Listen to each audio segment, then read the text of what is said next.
Madam Chair, members of the committee, thank you for your time today. I am Mike Fonkert, Deputy Director of Kansas Appleseed, and I've been a policy advocate in the youth justice space for over 8 years now here in Kansas.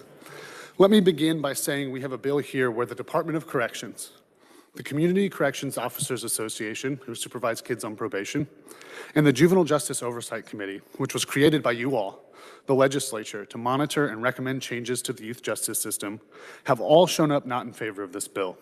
Committee, please let that give you pause. This bill is a failure of collaboration, not a triumph. Frankly, this bill is here today because Russ Jennings isn't with us, because he kept bad ideas like this from emerging from the House for years. He was a true youth justice system expert, which is why his name is on the Joint Committee, and anytime a bill like this comes up, I think how much I miss Russ. Russ Jennings knew the answer.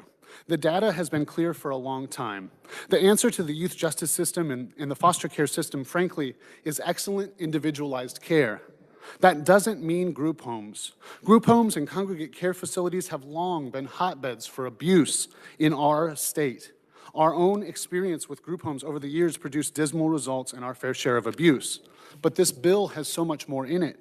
On page 2 of this bill, we see the Secretary of Corrections' authority to direct placements of juveniles in his custody eroded and given to judges across the state. Judges would be given the power to put any child adjudicated for any crime in a youth residential facility, group home. This is how things were before the reforms, where frustrated judges said, send them to the boys' ranch, send them to the group home, send them out. Instead of the system we have now, where the correctional system makes those placement decisions. This is the Secretary and his authority, the entire juvenile services apparatus, the team of folks who are always learning about best practices, who are actually working with kids in correctional environments and probation programs, who are experts in understanding which interventions can best change a young person's behavior, are the ones making the decisions now.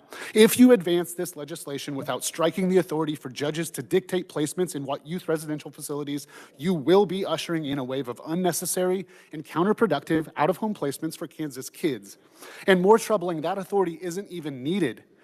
If the stated goal of this bill is to create more group home beds, that is accomplished later in the bill, where DOC is mandated to do so.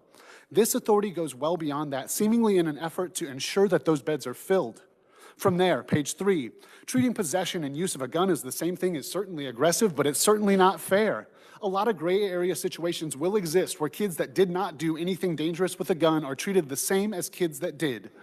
Page 18, there's been no demonstrated need for increasing the cumulative detention limit.